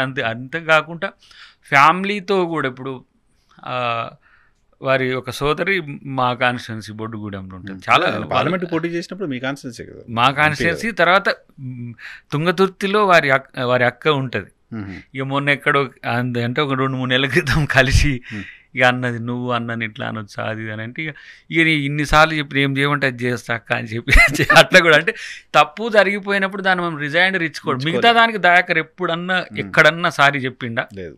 ఇన్ఫాక్ట్ మీకోసం రేవంత్ రెడ్డి గారు కూడా పొలిటికల్ లైఫ్ లో ఫస్ట్ టైం సారీ చెప్పారు. సో నన్ను ప్రొటెక్ట్ చేయడానికి అనే దానికంటే మిస్టేక్ జరిగింది అనేది. ఇంకోటి ఏంటంటే వారు ఆ రోజు మాట్లాడమని చెప్పిండ్రు కానీ లైన్ ఏం నాకు చెప్తారా ఇప్పుడు నేను అక్కడ కంటెస్టెడ్ ఎమ్మెల్యే, అది భువనగిరి పార్లమెంట్ కిందకి వస్తుంది. వస్తూ క్రమంలోనే నన్ను చూసిండు, దయాకర్ మాట్లాడిండా అన్నాడు అని అంటే సరిగా జానారెడ్డి గారు మాట్లాడిపోయినారు, పెద్దలందరూ మాట్లాడినంటే ఒక్క నిమిషం జస్ట్ ఇంట్రడ్యూస్ అవుతాడు అన్నట్టుగా అన్నాడు అంతే ఆయన. ఇక నాకేమో ఇక కొంచెం ఆ మోడీని కలిసి నిర్మలా సీతారామన్ కలిసి నాకు కొంత ఇబ్బంది అయినాయి. అట్లా ఇంకోటి నా కాన్స్టిట్యున్సీలో కూడా ఒక చర్చ జరుగుతున్నది. అప్పుడు రాజగోపాల్ రెడ్డి గారు పోవడం వల్ల, రాజగోపాల్ రెడ్డి గారు ఎక్కువ కనెక్టింగ్ భువనగిరికి ముందు ఉద్యమంలో, తర్వాత గ్రామాలతో సంబంధాలు ఉండేది రాజగోపాల్ రెడ్డి గారికి. సో ఆయన పోవడం వల్ల నా క్యాడర్ కూడా సమస్య వచ్చింది. నా క్యాడర్లో దామోదర్ రెడ్డి గారిది ఇది 50-50 ఉంటే దామోదర్ రెడ్డి గారి క్యాడర్ ఎటు పోరు, ఎందుకంటే ఇక వాళ్ళు స్టాంచ్ కాంగ్రెస్ ఉంటారు. సరే వీరు కొంచెం టిల్ట్ అయ్యేసరికి కార్యకర్తలు ఒక ఏమంటారు ఒక సందిగ్ధత వచ్చింది. నా కాన్స్టిట్యున్సీ తుంగతుర్తి అయినా భువనగిరిలో ఉన్నా వీళ్ళిద్దరు అభిమానులు ఉంటారు ఆడ. వాళ్ళు కన్ఫ్యూజన్లు ఉన్నారు, సార్ ఇటు పోతుండు మేము ఎటు పోవాలి అన్న, నువ్వు కూడా బీజేపీకి పో అంటావు. అమ్మ నాకు టికెట్ రాకపోయినా నేను బీజేపీ పోలేను, ఏది సిద్ధాంతపరంగా సంథింగ్. బీజేపీ అంటే కూడా నాకేం పెద్ద కోపం లేదు, బీజేపీ ఒక రాజకీయ పార్టీ, దానికి ఒక ఐడియాలజీ ఉంది. నేను ఇంతకుముందు చెప్పిన ఉపోద్ఘాతం అంతా ఆ కనెక్టివిటీ ఇటు ఉన్నది కాబట్టి నేను పోలేను. సరే అఫ్ కోర్స్ అటు రమ్మని చాలామంది అడిగినా నేను రాలేను. అంటే మీకు సరే రాజగోపాల్ రెడ్డి గారు చాలా సహకరించిండ్రు నీకు, పోకపోతే మళ్ళీ రేపు ఎట్లా అని అంటే ఒకవేళ రాకపోతే టికెట్ రాదు అంతే కదా. కాంగ్రెస్ పార్టీలో అయితే కాంగ్రెస్ పార్టీ ఉంటుంది, కాంగ్రెస్ పార్టీలో నేనుంటా, కాకపోతే పోటీ చేసిన అభ్యర్థిగా ఉండొచ్చు. ఇప్పుడు ఏది కంటెస్టెడ్ ఎమ్మెల్యే కింద లేకపోయినా అద్దంకి దాకా బ్రాండ్ ఎట్లాగున్నది, అది ఎప్పుడు నడుస్తూనే ఉంటుంది, అట్లా ఉండని అనుకున్నా. అయితే వారిని అన్న తర్వాత కొంత కామన్ క్యాడర్లో కూడా కొంత దగ్గర నుంచి వినడం కొంచెం హార్డ్గా అనిపించింది, డిఫరెంట్గా ఉంటుంది. చాలామంది మేధావులు కూడా ఆంధ్రప్రదేశ్ నుంచి, ఇండియాలోనే కాదు వరల్డ్లో ఉండే తెలుగు వాళ్ళు కూడా దయాకర్ నువ్వు ఇంతకంటే పరుషంగా ఇంతకంటే పదునుగా కూడా నీ భావాన్ని వెలిపుచ్చగలవు, కానీ ఈ భాష అవసరమా నీకని రా ఒక్క పదానికి. అవును అంటే అరే మీరు ఎప్పుడు యూజువల్గా అది మాట్లాడతారు కాబట్టి అదొకటి హార్డ్ అని కింద అది ప్రజల నుంచి సేకరించిన పదమైంది. వాళ్ళు పిల్లలుండి తర్వాత నేనే అన్న అది అన్నది అంటే అరే నేను అన్నది నేను ఇప్పుడు ప్రాంప్ట్ ఇచ్చింది ఎవరైతే నాకే, నేను అక్కడికి ఆగిన, గ్యాప్ ఇచ్చి నా వర్డ్ వేరే, కానీ వాళ్ళు అంటున్న దాన్ని నేను సేకరించి తీసుకున్నట్టే అయిపోతుంది. అదొకటి. అది ఎప్పుడు నేను కూడా ఎవరికి సారీ చెప్పే పరిస్థితి ఉండదు. తర్వాత ఆయన పెద్దన్న లాంటి వాడు, ఫ్యామిలీ కనెక్టివిటీ నిజంగా చెప్పాలంటే అఫ్ కోర్స్ వాళ్ళు రెడ్డి కావచ్చు, నేను దళిత్ కావచ్చు, కానీ ఏ రోజు నన్ను వేరుగా చూడలే. నేను దామన్నతో ఉన్నా, మా దామోదర్ రెడ్డి గారితో ఉన్నా, లేదంటే రేవంత్ రెడ్డి గారితో ఉన్నా కూడా ఏదో మా దయాకర్ మాతో ఉండాల్సింది అటు పోయింది అని ఫీల్ అయ్యేటోళ్ళు తప్పితే ఏ రోజు ఏందా మాకా ఎందుకు రాలేవు అనేటోళ్ళు కాదు. అలాంటి వాళ్ళని అనడం అనేది ఈ క్యాడర్ కూడా ఇప్పుడు మా కాన్స్టిట్యున్సీలో క్యాడర్ కూడా అది జీర్ణించుకోలేకపోయాను. సో అందుకు నేను మిస్టేక్ చేసిన అని మల్లురవి గారు అప్పుడు దయా నువ్వు అనాల్సింది కాదు అనేసినావు వదిలే, కానీ నా ఎంటబడ్డాడు అనుకో రాదు, సారీ లెటర్ రాపిచ్చి లిఖితపూర్వకంగా రాపిచ్చి, ఎందుకంటే నాకు కూడా నాకేం పెద్ద దాన్ని చెప్పడం ఏదో ఫాల్స్ ప్రిస్టేజ్కి పోయినట్టుగాను నాకేం పెద్దగా అనిపించలేదు. గౌరవం పెరుగుతుంది కదా, ఇంకా గౌరవం పెరగడంతో పాటు అనాల్సింది కాదు కూడా. ఫస్ట్ టైం నేను కూడా రేవంత్ రెడ్డి గారు నా కొరకు చెప్పినట్టు నా జీవితంలో కూడా నేను ఫస్ట్ టైం చెప్పిన తర్వాత తను ఫీల్ అయింది నాకు తెలుసు. సో కలవడానికి ప్రయత్నించింది. గద్దరన్న అరే పోదాంపా నువ్వు ఎట్లా అంటావు రా, నువ్వు తీసుకుపోయి నేను మాట్లాడతాపా అని ఉండే అన్న, వద్దు కొంచెం ఆయన పెద్ద ఆయన ఫీల్ అవుతున్నాడు అంటే సర్లే మేము కూడా ఎందుకంటే వెంకరెడ్డి గారిని నేనే గద్దర్ గారికి అడిగి తీసుకుపోయి ఎంపీ ఎలక్షన్స్ ముందు అక్కడ కూడా చేసింది కాబట్టి నువ్వు అనాల్సింది కాదు కానీ ఇక అయిపోయింది కానీ పోదాం పా అని అంటే ఇట్లా చాలామంది అన్నా కూడా ఆయన ఏంటి ఇప్పుడు మళ్ళీ న్యాచురల్గా ఉంటుంది. బెర్త్ దొరుకుతుందా? బెర్త్ అనే దానికంటే నా ఇప్పుడు బేస్ చూసుకోవాల్సిన అవసరం ఉంది. అంటే మీన్స్ ఇప్పుడు నేను ఏ పొజిషన్కు యాప్ట్ అయితే అనే దాన్ని బట్టి సమయాన్ని చూసిస్తాడు. రేవంత్ గారు అన్న మాట ఏంటి మీతోటి? రేవంత్ ఇప్పుడు ఇంత జరుగుతుంటే కూడా దయాకర్ చాలా కూల్గా ప్రశాంతంగా నాకేం కాలేదు, నేను బాగానే ఉన్నాను. నేను అనుకుంటున్న 1 year బ్యాక్ చర్చ జరిగింది నా సీటు మీద, నా కెరీర్ మీద, ఎలక్షన్స్ కంటే ముందు. నా బాధ్యత నువ్వు తీసుకో, పార్టీ కొరకు నేను కొట్లాడతా సైనికుడిగా, అంతే. అది వారికి నాకు మధ్యన అనుకున్నది ఇప్పుడు చెప్పొచ్చు, అప్పుడు చెప్పలేము. నేను కొట్లాడతా, మీకేం కావాలనేది మీరు అడగాల్సిన అవసరం లేదు. నేను చెప్పినా కూడా తర్వాత మొన్న కలిసినప్పుడు కూడా నా బలాలేందో బలహీనతలేందో, నాకున్న అవరోధాలేందో నష్టాలేందో అది నాకంటే ఎక్కువ మీకు తెలిసినట్టుగా నాకు తెలియదు. నేను ఇవ్వలేదని నేనేమి ఎప్పుడు కూడా అంటే చాలామంది నువ్వు బాగా నటిస్తున్నావు దయాకర్ అంటే కూడా సరే మంచిది, నటనలో కూడా నేను ఇప్పుడు ఈ సినిమాలో దాంట్లో కూడా నేను చెప్పిన అది 1 year బ్యాక్ చర్చ జరిగినప్పుడు నేను కంప్లైంట్ అన్నారుగా ఇంత అప్పుడే అన్నాడు, ఇది 3 సీనియర్లు నిన్ను వ్యతిరేకిస్తే గెలుపు అనేది సమస్య అయితే నువ్వు ఆలోచించుకో, ఇఫ్ నీకు టికెట్ కావాలంటే కొట్లాడదాం, చేద్దాం, తెచ్చి ఇవ్వగలను, అవసరమైతే నేను కొంత సహకరించగలను, కానీ 3తో సఖ్యత పెంచుకుంటే నువ్వు మంచిది అని అన్నా. నేనెందుకంటే నాది అప్పుడు కూడా ఏం లేదు, ఎస్సీ కాన్స్టిట్యున్సీలో వాళ్ళని కొంచెం స్వేచ్ఛగా ఉండనియాలి. నేను పోటీ చేసి ఓడిపోయిన దగ్గర కూడా నేను పోవడానికి విజిటర్ అయితే ఎంత చాండాలంగా ఉంటుంది. దట్టు నేను ఒక ఆత్మగౌరవ పోరాటాల నుంచి వచ్చిన ఒక ఉద్యమ నేపథ్యం నుంచి వచ్చిన కొంత ఈ ట్రెడిషనల్ పొలిటికల్ మనుషుల నుంచి నాకు కొంత తేడా ఉంటుంది. But of course I'm updated Dalit. ఈ కాలపు దళితుడు దయాకర్ అంటే చాలా మందికి దయాకర్ అంటే ఎస్సీ అని తెలియదు. దయాకర్ జనరల్గానే ఉంటాడు, ఎస్సీగా బతకడం బంద్ అయ్యే దాదాపు నేను అనుకుంటే 15 సంవత్సరాలు అయింది. అందుకని మా పిల్లలకి ఏం రిజర్వేషన్ వాడను, నేను మా 2 ఆడపిల్లలకి రిజర్వేషన్ వాడను. ఎందుకంటే ఎవరైతే సమాజంలో కొంత వెసులుబాటు ఉన్న వాళ్ళు వదిలేయాలి రిజర్వేషన్. అసలు వాటిలలో ఏంటిది ఎంపీటీసీ, జెడ్పీటీసీ, ఎమ్మెల్యే, ఎంపీలు కూడా వదిలేయాలి. జనరల్లో కొట్లాడే సత్తా ఉండి డబ్బు ఉంటే అది ఇంకొక పేద ఎస్సీకి వస్తుంది. ఇప్పుడు ఒకరే విద్య, ఉద్యోగ, ఉపాధి, రాజకీయ వాడుకుంటే ఎలైటెడ్ ఫ్యామిలీస్ కూడా ఉంటాయి. నేను అందుకనే నేను వాడుకున్న మా ఆవిడ ట్రైబ్, సో ఆమె వాడుకున్న, ఆమె ఉద్యోగం చేస్తుంది, నేను రిజర్వేషన్లు ఇక మా పిల్లలు కూడా రిజర్వేషన్లు పెడితే వాళ్ళు రిజర్వేషన్ బతికే అవుతుంది. సో వాళ్ళు జనరల్గా బతకగలరు. ఇప్పుడు మా పెద్ద పాప హాయిగా అది యుఎస్లో తన సొంత తెలివితో పోయింది. మేము కూడా పెద్దగా ఏం ప్రమోషన్ లేదు, ఏం లేదు. యుఎస్కి పోతున్నాడు డాడీ అంటే ఏదో ఫ్లైట్ టికెట్లు పెట్టడం తప్పితే మనం చేసేది ఏం లేదు. సో వాళ్ళని ఆ స్థాయికి ఎదిగించాలని ఒక జనరల్ అప్డేటెడ్ దళిత్ నేను. సో కొంతమందికి దయాకర్ దళితుడు కాబట్టి ఇతర కులాలను అణిచివేస్తున్నాయి, తొక్కేస్తున్నాయి, ఇవన్నీ ఏం కాదు. రాజకీయాల్లో పోటీ వచ్చినప్పుడే అణిచివేత ఉంటుంది. దయాకర్ ఎవరైనా దళితులు చేయలేరా, బీసీలో దయాకర్కి అన్యాయం జరుగుతుందని ఎవరు అనుకోవాల్సిన అవసరమే లేదు. దయాకర్ అన్యాయం, దయాకర్ కెరీర్ రేవంత్ రెడ్డి గారికి ఇచ్చేసారు ఏడాది క్రితం. అది ఇప్పటికి రేవంత్ అన్న చేతిలో ఉన్నది, అది ఆయన ఇష్టానుసారంగా జరుగుతుంది అంతే. ఇప్పుడు ఒకవేళ నేను అనుకునే స్థాయి ఇప్పుడు ఆ పదవికి న్యాయం చేయలేని స్థితిలో ఉన్నట్టు మళ్ళీ ఒక రీల్ వీడియో ఒక 1 నిమిషం పెట్టేసి దీన్ని ఒక మంచి కార్యకర్తకి ఇవ్వమన్నట్టు. ఇప్పుడు నేను అనుకునే వాటికి ఏదో నేను అతి పెద్దది ఏదో అని కాదు కదా. బట్ నేను వదిలేసింది ఎమ్మెల్యే టికెట్, ఆ స్థాయి నుంచి తగ్గకుండా ఉండేది వస్తే తీసుకుంటే మంచిది. కానీ ఇప్పుడు చిన్నది తీసుకున్నాం అనుకోండి, దయాకర్ తొక్కేసిర్రు అని అంటారు. ఎందుకు అది అని అంటారు.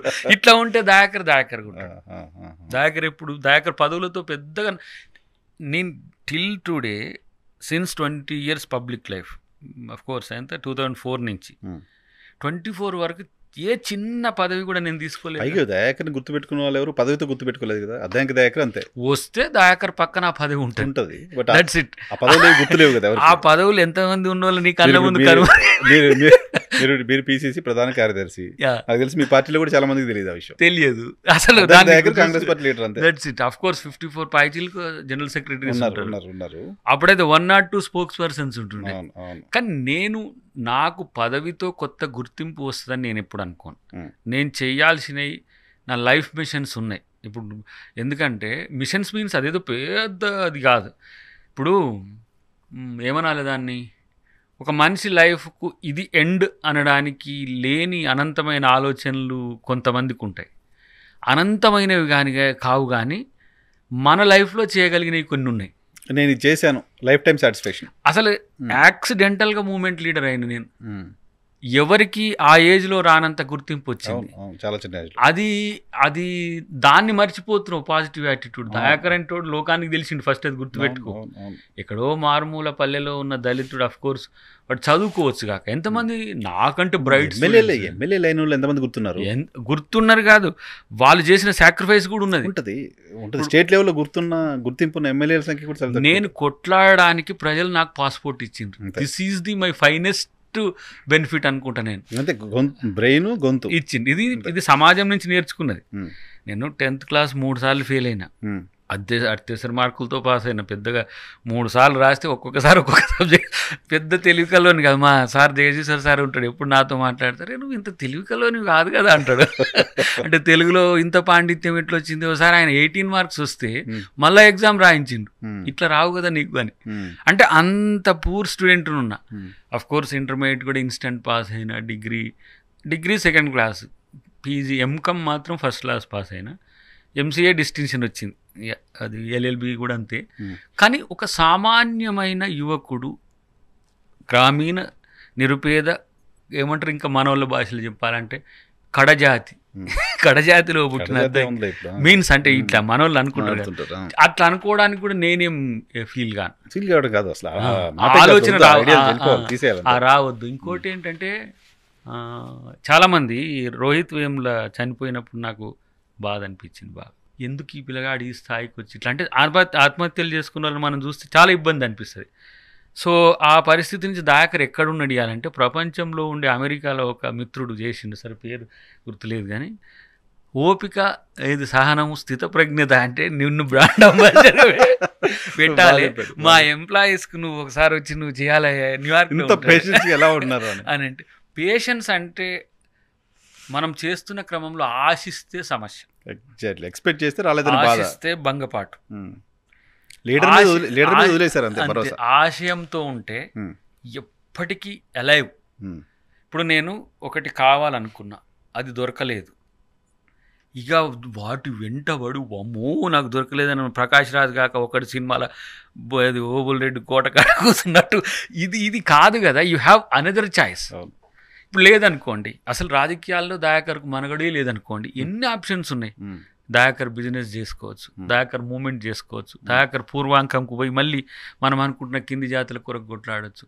నేను ఓబీసీది కూడా ఎందుకు, చాలామంది ఓబీసీ అంటే నీకు ఓసీలు వ్యతిరేకమవుతారు కదా అంటే, మరి ఓసీలకు నేను 10% రిజర్వేషన్, ఈడబ్ల్యూసీ రిజర్వేషన్ ఏమంటే నేను సమర్థించిన. అప్పుడు పేద బ్రాహ్మణుల, మన రెడ్ల, కమ్మల, వెలమల యొక్క సానుభూతి చూసిన వాళ్ళ కళ్ళలో దయాకర్ దళిత ఉండి ఇట్లా ఇచ్చిందంటే, దయాకర్ మనిషి, హ్యుమానిటీ అనేది ఫస్ట్ ఈక్వాలిటీ అన్ని రంగాల్లో, అన్ని కులాల్లో. నేను అఫ్ కోర్స్ ఎస్సీగా పుట్టి ఉండవచ్చు, కానీ ఏ రోజు నేను కొంతమంది అగ్రవర్ణాలు ఎదుర్కొన్న సమస్యను ఎదుర్కోలే. నాకు రిజర్వేషన్ ఉంది, ఫీజులు కట్టిండ్రు. చాలామంది మిత్రులు అది సంపాదించుకోవడానికి కాలేజ్ 9 to 4 ఉంటే మళ్ళీ 5 to 9, 5 to 10 వరకు ట్యూషన్లు చెప్పుకోను, ఇంకో ఇతరాత్ర కొంతమంది ఆటోలతో చూసిన నేను. నా పీజీ, ఎంకామ్, ఎంసీఏ, ఎల్ఎల్బి ఈ టైంలో మొత్తం కూడా కొంచెం హైదరాబాద్ బేస్డ్గా ఉండేది కాబట్టి వాళ్ళని చూసిన. నాకేమో స్కాలర్షిప్ వచ్చేది, తర్వాత ఏమైనా మిగిలితే ప్రిన్సిపల్ గారు పిలిచి మీకు ఇంకో 2000 మిలిగినాయి సార్ అంటుండే. అంటే ఇది నాకు వచ్చింది. ఆ బాధలు ఎదుర్కోలే, కానీ వాళ్ళని చూసిన, వాళ్ళు పడే ఇబ్బందులు. కొంతమంది అంటే వాళ్ళు చెప్పకూడదు, కానీ కొంతమంది చాలా పెయిన్ఫుల్గా చదివి వాళ్ళ తల్లిదండ్రుల కష్టం లేకుండా చేయాలని ఇప్పుడు అమెరికాలో ఉన్నారు, వివిధ దేశాల్లో ఉన్నారు. అది ఈడబ్ల్యూఎస్ రిజర్వేషన్లు నేను సమర్థించడానికి ప్రధానమైన కారణం అది. పేరుకు కులం గొప్పది కావచ్చు కాక, కానీ ధనమే కదా అన్నిటికీ. ధనము ఇప్పుడు ఎంతమంది బ్రాహ్మణులు సమస్యల్లో ఉన్నారు, సంభావనలకు, లేకపోతే ఇతరాత్ర నేను చూస్తున్నా కదా. మిగతా వాళ్ళు కూడా సరే, నేను చాలామంది అనుకుంటారు ఏంటంటే దయాకర్ చాలా పూర్గా ఉంటాడు, చాలా పేదవాడు, పైసలు లేకపోవడం వల్ల ఇట్లా అయిందని అంటాడు. నేను ఎప్పుడు సంపాదించాలనుకోలే. ఎందుకంటే నేను పుట్టినప్పుడు ఒక 26 ఏకర్స్ ఉన్నాయి. నేను పుట్టడంతోనే నా ఖాతాలో 25-26 ఏకర్స్. మా తాత, మా మమ్మీ డాడీ ఇప్పుడు నెమ్మికల్ అంటే మా అమ్మ వాళ్ళ ఊరు, ఆడనే పుట్టిన. మా డాడీ కూడా ఆడనే ఉంటుండే. ఇక్కడ మన సూర్యాపేట, ఇప్పుడు సూర్యాపేట తుంగతుర్తి వాస్తవంగా డీలిమిటేషన్లో ఇటు వచ్చింది. డాడీ వాళ్ళదేమో ఇక పాత వాళ్ళ తాత ముత్తాతలంతా కొమ్మాలని అరవపల్లి పుట్టినప్పుడే. నేను ఎప్పుడు పూర్గా ఎప్పుడేం లేను. నాకు చిన్నప్పటి నుంచి మా ఇంట్లోకి అందరు వచ్చి విత్తనాలు డబ్బులు తీసుకుపోవడం చూసి నేను ఎప్పుడు పేదగా ఎప్పుడు ఫీల్, కానీ పేదగా ఉండాలని కోరికుండేది. మీన్స్ పేదగా ఉండాలంటే ఏదో నటించాలని కాదు, సిన్సియర్గా ఉండాలని. తర్వాత ఈయన మా డాడీ అంతా కమ్యూనిస్ట్ భావజాలం మీద ఒకటి, వాళ్ళని చూసిన బిఎన్ రెడ్డిని, మళ్ళీ స్వరాజ్యం చూసిన వాళ్ళు సహజంగా ఉంటారు. మా ఇంటికి వచ్చి మామిడికాయ పచ్చడితో కూడా తిని అబ్బా ఇంత మంచిగా ఉంది జానం అని చెప్పిపోయి అంతటి ఏమంటారు డెమోక్రటిక్ వాల్యూస్ ఉన్నవాళ్ళు. కాబట్టి ఆ పెరుగుదలలోనే కొంత ఉంది. తర్వాత పేదగా ఉండాలని లేదు, కానీ నేనే దాన్ని చేయాలి.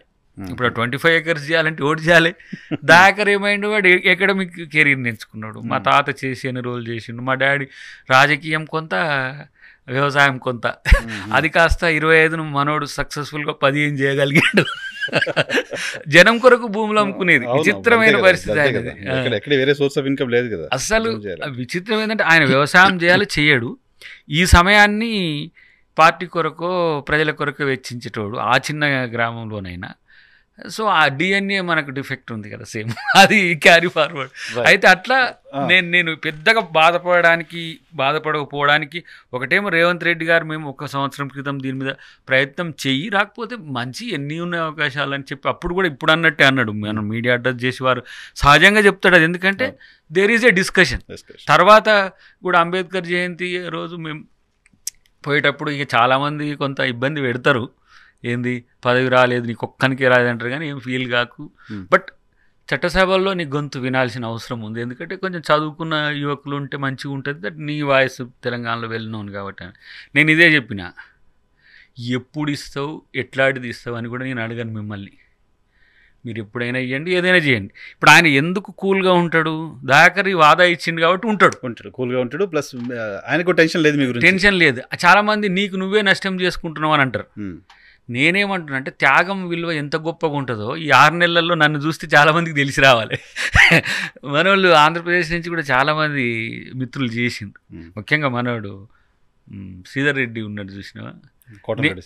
అసలు అన్న నేను ఇట్లాంటి రాజకీయ నాయకులను చూడలేదు. ఫోన్ చేసి మరి చాలామంది ఉన్నారు, అఫ్ కోర్స్ మండలిలో కొంతమంది ముఖ్య నాయకులు ఇక్కడ అక్కడ. అంటే రాజకీయాల్లో ఇట్లా ఉంటారు అనేది కాదు, అసలు దయాకర్ కూడా ఇట్లా ఉంటాడా అని. దయాకర్ అంటే యాంగర్, దయాకర్ అంటే ఫైర్ బ్రాండ్. మరి ఇప్పుడు ఐస్ క్రీమ్ లెక్క ఎందుకున్నా అని అంటే ఇది పాలిటిక్స్. నేను ఎక్కడ తగ్గాలో తెలుసుకున్నారు మీరు? ఎక్కడ తగ్గాలో అనే దానికంటే రాజకీయాల్లో తగ్గడమే మంచిది. నేను ప్రతిసారి కొట్లాడిన ప్రతిసారి, తిట్టిన ప్రతిసారి ప్రజా ప్రయోజనం ఉంటుంది తప్పితే నా వ్యక్తిగత ప్రయోజనం ఉండదు. వ్యక్తిగతంగా చాలా నష్టపోయి ఉంటా, ఒకవేళ నాకు తెలియదు దానివల్ల ఎవరెవరు ఏమనుకున్నారు. ఒకసారి రాజాసింగ్ని ఎప్పుడో తిడితే వాళ్ళు ఏదో మళ్ళీ పాకిస్తాన్ ప్రేమికుడు అని ట్రోల్ చేసిండ్రు. తర్వాత మన కేసీఆర్ గారిని అన్నప్పుడు కూడా చాలామంది అరే మీకెందుకు ఇంత కోపం ఎక్కడిది, నువ్వేం పుట్టు కాంగ్రెస్ అనే నువ్వు మరీ అంత కేసీఆర్ అనడానికి అని చెప్పి చాలామంది. అంటే నాకు అప్పటి వరకు కూడా టీఆర్ఎస్ మిత్రులే ఎక్కువ సాన్నిధ్యంతో ఉండేటోళ్ళు. అది తర్వాత వెంకటరెడ్డి గారిదండి. అప్పుడు సందర్భం ఏంది, పార్టీ కోసమే. కమ్యూనిస్ట్ మీటింగ్లో తిట్టినా కూడా ప్రజల కోసమే. రాజాసింగ్ని కూడా సేవ్ చేసినాం, అసలు సేవ్ చేసినాం. తెల్లారి నాకు నేను రాంచిపోతున్నా జార్ఖండ్, నేను తను ఒకటేసారి దిగినాం. మనోని బొమ్మలాగా పడుతున్నాయి. మా ఏం ఫ్లెక్సీలు పెట్టరు కదా మామూలుగా. రాజాసింగ్ కొంత తెలిసినాడు, ఓరి ఆడదిడితే ఈడ స్కెచ్ చేసిండు అయింది అనుకున్నా. సీన్ కట్ చేస్తే ప్యారలల్గా వస్తున్నాడు నాకు. అరే దయాకర్జీ ఏమో అన్నవాట నువ్వు అంటే కొంచెం తెలుగు అన్నింటిగా నిన్ను సేవ్ చేసిన బ్రదర్ అని చెప్పి ఇట్లా అంటే ఆహా అట్లా అయిందా అని చెప్పి. కానీ అది బీజేపీ వాట్సాప్ ఇదంతా డిఫరెంట్ కదా, వాళ్ళు ఏదో ట్రోల్ చేసుకుంటారు. మొన్న కూడా ఈ రామ్ ఉంది అన్నది చూడు, రామ్ ఉందంటే బీజేపీకే ఓన్ చేసుకుంటారు వాళ్ళు. రాముడు అంటే కేవలం బీజేపీ 40 years ముందు బీజేపీకే అంటారు.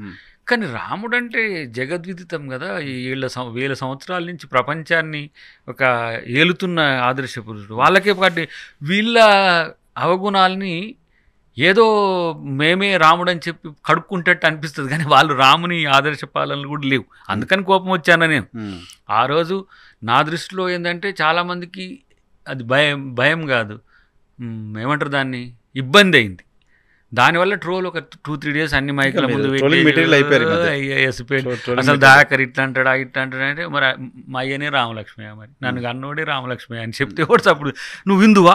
ఇప్పుడు వాళ్ళు ఏం చేసి చూసినావు, రాముడు మీ చిన్నయ్య, జై జీసస్, ఇంకో క్రిస్టియన్ మీటింగ్ పోయి అంటాం కదా, దీన్ని కలిపి పెడతారు. అంటే దాకర్ క్రిస్టియన్ ఎస్టాబ్లిష్ చేయాలి వాళ్ళకి. అంటే ఎంత షాడిస్టులు అంటే, మరి దాకర్ పాకిస్తాన్ ప్రేమికుడు ఎట్లా అయింది, అట్లా ముస్లిం అయింది. వాళ్ళ అవసరాల కోసం నన్ను ముస్లింని చేస్తారు, క్రిస్టియన్ని చేస్తారు.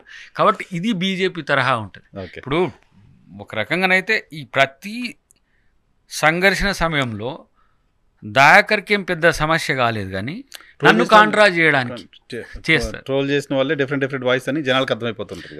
అంతే. కాబట్టి తెలుగు రాష్ట్రాల పాలిటిక్స్ మనం మాట్లాడుకుంటే చెప్పండి, ఏంటి రేవంత్ రెడ్డి గారు ఆంధ్రప్రదేశ్లో కాంగ్రెస్ని మళ్ళీ పునరుత్తేజం చేస్తాను, షర్మిల నాయకత్వంలో షర్మిల ముఖ్యమంత్రి అవుద్దని అనౌన్స్ చేశారు. ఇక్కడ చంద్రబాబు నాయుడు గారు తెలంగాణలో తెలుగుదేశం పార్టీని ఎమర్జ్ చేస్తానని నేను చెప్తున్నాను. నాకు తెలిసి షర్మిలమ్మకు భవిష్యత్తు ఉంది ఆంధ్రప్రదేశ్లో. సరే, కొన్ని విషయాలు ప్రిడిక్ట్ చేసి ముందే చెప్పడం వల్ల కొందరి మనోభావాలు దెబ్బతినొచ్చు, కానీ రాజశేఖర రెడ్డి గారి కూతురుగా అనేదానికంటే కూడా కాంగ్రెస్ పార్టీ నాయకురాలుగా మంచి భవిష్యత్తు ఉంటుంది. రేపు ఒక క్రియాశీలక వ్యక్తిగా మారడం ఒక దశ, తనే మీరు అన్నట్టుగా మా ముఖ్యమంత్రి గారు అన్నట్టుగా అవకాశం కూడా భవిష్యత్తులో ఉంది. తనకి ఏజ్ ఉంది. అన్నిటికంటే ఎక్కువ ఏంటంటే ఒక తెగింపు, రాజన్న తెగింపు ఉన్నది. తను వైఎస్ఆర్ టీపీ పెట్టినప్పుడు కూడా ఒక సందర్భంలో పోయిన వాళ్ళ మీటింగ్కి, ఎందుకంటే ఆల్ పార్టీ డెలిగేషన్ అన్నప్పుడు సరే అప్పుడు కొంత పార్టీ శ్రేణులు పోవద్దని చెప్పినా కూడా వ్యక్తిగతంగా నాకు రాజశేఖర రెడ్డి గారు అంటే కొంత అభిమానం. నేను ఎప్పుడు చిన్నప్పుడే ఇంకా మూమెంట్కి రాకంటే ముందే ఆయన దగ్గరికి తీయడం అనేది కాదు, ఇక కొంచెం నీకు రాజకీయ భవిష్యత్తు ఉంటే చదువుకున్నాను రప్పించోడ కొంచెం మంచిగా రాజకీయాలు నేర్చుకో అని చెప్పి ఆయన చనిపోకపోతే చాలా 1,000 మందికి అవకాశాలు రాలేదు.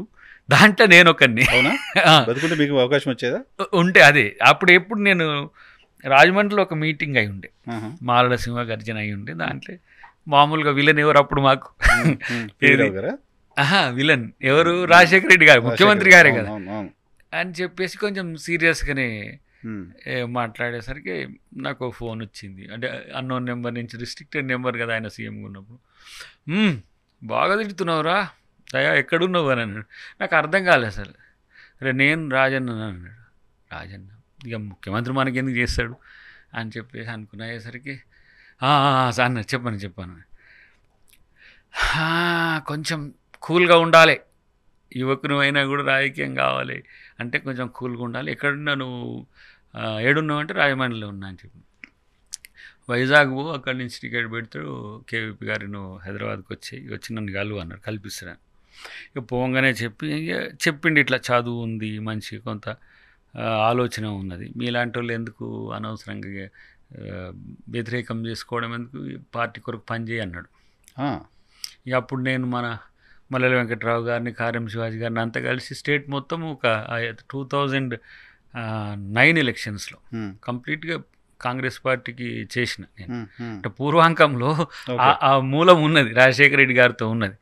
తర్వాత ఆయన గుణం తెలవడం ఒకటి, షర్మిల కూడా కొంత అదే నేపథ్యంతో ఉంటుంది. షర్మిలమ్మ కూడా జగన్ గారు వేరని అనను నేను, కానీ ఎందుకో పాలకులు అయిన తర్వాత మారినరా అనే ఒక సంకోచమో సందిగ్ధత అయితే ఉన్నది నాకు.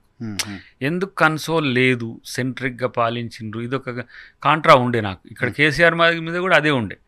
సెంట్రిక్ పాలిటిక్స్ డెమోక్రటిక్ కంట్రీస్లో కష్టం, ఇది ప్రాక్టీస్ అయి ఉన్నది ఒక 75 years నుంచి. ఈ దేశంలో ప్రజాస్వామ్యం అనేది కాంగ్రెస్ బతికిచ్చిందా, ప్రజలు బతికించుకున్నారా, రాజ్యాంగం బతికిచ్చిందా అనే విషయం పక్కన పెడితే, ఈ రాజరికపు ఛాయలుండే ఆలోచనలు ధిక్కరిస్తారు. మోడీ గారిని కూడా ఆల్మోస్ట్ ధిక్కరించారు. ఇందిరాగాంధీ గారి టైంలో కూడా డిక్టేటర్షిప్ ని ఎవ్వరు భరించలేరు. దట్టు తెలంగాణ, ఆంధ్రప్రదేశ్ లాంటి ప్రాంతాలు ఇంకా ఎక్కువ చైతన్యమైనవి. అట్లా నాకు కొంత జగన్ గారి మీద ఒక ఉన్నది, కానీ షర్మిలమ్మలో ఒక తగ్గుదల ఉంది, పెరుగుదల ఉంది. సో అది ముఖ్యమంత్రి గారు కూడా గమనించి ఉంటారు.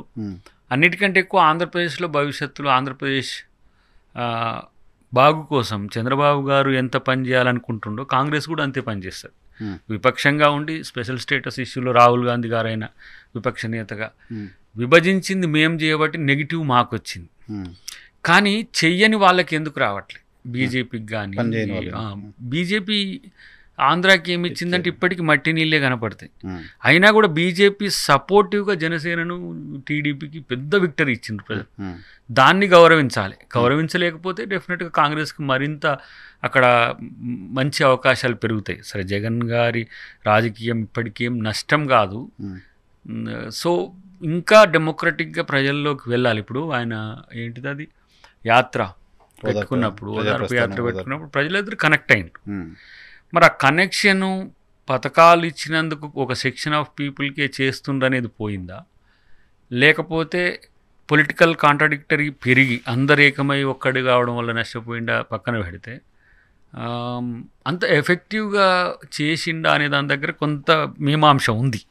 సో అది కాంగ్రెస్ కలిసి వస్తుంది అన్నాను. షర్మిలమ్మ యొక్క పాజిటివ్ యాటిట్యూడ్ అక్కడ మాకు కలిసి, నేను కడప కూడా పోవాల్సి ఉండే యాక్చువల్గా ఆ రోజు రాహుల్ గాంధీ గారు వచ్చిన రోజు. నేను నెల్లూరులో ఉన్నా ఆ రోజు. చాలామంది గెలుస్తారనే ఆలోచనతో ఉండే. నేను వయా తిరుపతి కదా మేము వచ్చేది, నెల్లూరు నుంచి తిరుపతి ఎయిర్పోర్ట్లో ఉన్నప్పుడు కొంతమందిని అడిగిన నేను, కడప పాజిటివ్ ఉంటుంది కోర్స్ అవినాష్ రెడ్డి అక్కడ జరిగిన పెద్ద ఆయన హత్యన ఇట్లన్నీ ఏదో పెడితే తనకు కొంత పాజిటివ్గా ఉండే. సో ఈ పాజిటివిటీని తర్వాత రాజశేఖర రెడ్డి గారి గుణాలని ముందు తీసుకొని పోతే మంచి నాయకురాలుగా ఉండే అవకాశం అయితే ఉంటుంది. తెలంగాణలో టీడీపీ రావడం వెనక బీజేపీ ఉంది, జనసేన టీడీపీని పెట్టుకుని బీజేపీ ఇక్కడ ఎమర్జ్ అయ్యే ప్రయత్నం చేస్తున్నారు. మీ పార్టీకి సంబంధించిన న్యాచురల్ అది.